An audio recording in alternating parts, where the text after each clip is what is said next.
tror altid, at jeg har stillet rigtig mange spørgsmål. Og sådan igennem folkeskolen var jeg den der type, som syntes, at det var helt vildt latterligt, at jeg skulle lære matematik, fordi jeg kunne ikke forstå, hvorfor jeg skulle lære det. Jeg havde brug for at vide, hvad jeg skulle bruge det til, og jeg havde brug for at vide en eller anden mening med det.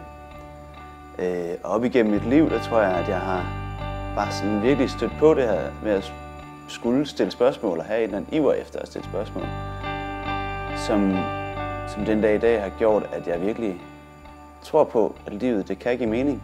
Og jeg tror på, at jo mere man tør at finde svar, jo mere kan man også begynde at virkelig rykke derhen af, hvor man synes, at man gør en forskel.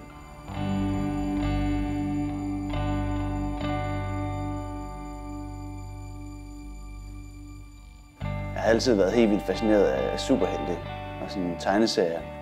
Jeg synes, det er helt fantastisk, at superhelte altid, de tror virkelig på, at de kan gøre en forskel. At en person kan gøre en forskel. Det er ikke så meget altid det kollektive.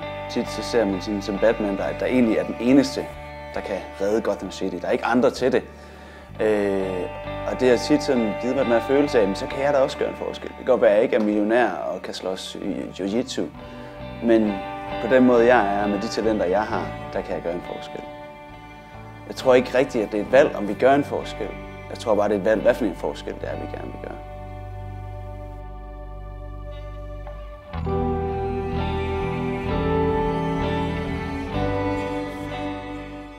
Det er fjollet, at vi tror, at vi kan være et røvhul et sted, fordi vi er professionelle.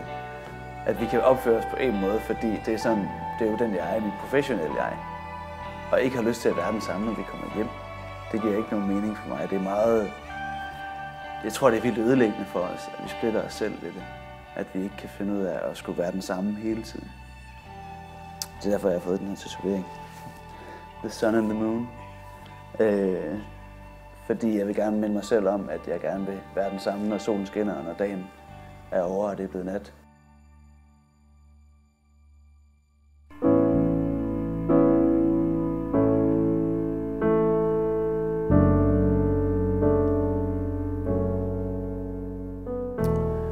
Det var sommeren 2010, og jeg havde en helt vild sommer. Og så var det, at det blev august, og jeg fik det der telefonopkald, som gør, at man ikke rigtig tør at tage telefonen et godt stykke tid, om at mine venner var for ulykket.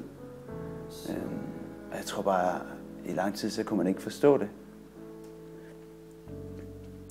Men på et tidspunkt, så må vi jo sige, de er der ikke mere. Og når de ikke er der mere, hvad gør man så? Så man havde sådan lyst til at spole tiden tilbage og sige, at det nok bare var en drøm. Men det var det bare ikke.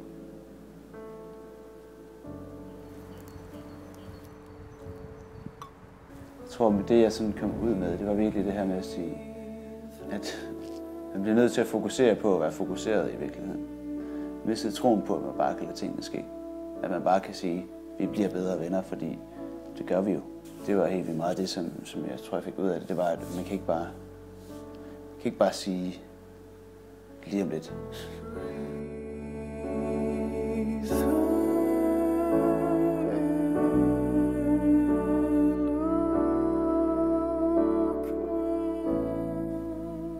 Jeg har designet det her spil, der hedder Snak. Og det har jeg egentlig rigtig meget ud fra den tanke, at jeg tror på, at jeg kan hjælpe andre med at styrke deres relationer, og styrke deres samtaler, og hjælpe dem med at gå derhen, hvor det også kan være hårdt at være. Men også bare det her med virkelig at komme godt omkring i en god snak. Og så det her med, altså jeg kan huske den dag jeg udgav det, og ligesom det kom ud. Og så vide om aftenen sidde og tænke, lige nu, der er nogen, der sidder og spiller det her spil, som jeg har lavet. Altså det er ikke bare sådan en drøm eller et eller andet, men der er faktisk nogen, der sidder lige nu og får en god snak, fordi jeg har lavet noget. Det var fuldstændig absurd. Det er da bare helt sindssygt, altså. Og det er så opmuntrende til at prøve at blive ved med at gøre de her ting. Altså, at tænke snak som noget, der er meget større end bare et kortspil. I virkeligheden er det jo hele ideologien omkring at skulle tænke over sin snak og bevidst gå ind og tage en god snak. Altså, jeg synes faktisk, det bedste, der er sket, det er, når folk har fortalt mig, at det ikke var under spillet, men det var det, der skete efterfølgende. Så det, at de mærkede, at de havde spillet det en gang, og så havde de snakket om ting, og fra dag af, så kunne de faktisk, så havde deres horisont for, hvad man snakke om, den var bare blevet åbnet fuldstændig op. Det synes jeg, altså, så bliver det ikke bedre.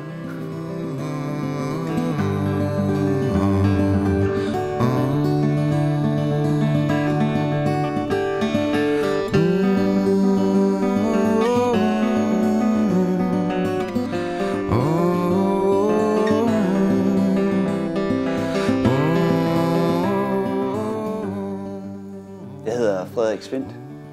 Jeg er kærestepilot.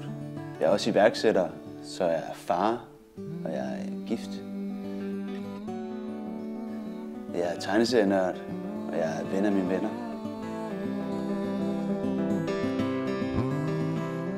Og så kan jeg rigtig godt lide, at livet det skal give mening.